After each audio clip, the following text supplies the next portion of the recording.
43వ కీర్తన చదువుకుందాం.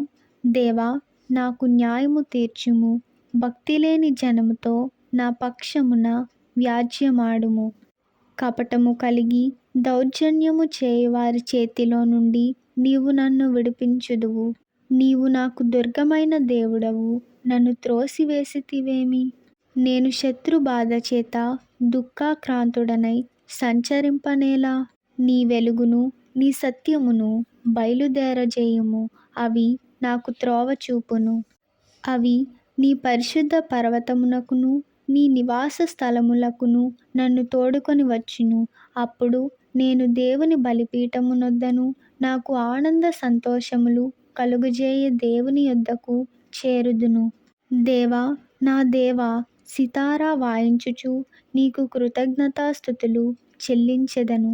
నా ప్రాణమా, నీవేల కృంగియున్నావు? నాలో నీవేల తొందరపడుచున్నావు? దేవుని యందు నిరీక్షణయుంచుము. ఆయన నా రక్షణకర్త, నా దేవుడు. ఇంకనూ నేనాయన్ను స్తుతించెదను. ఆమేన్.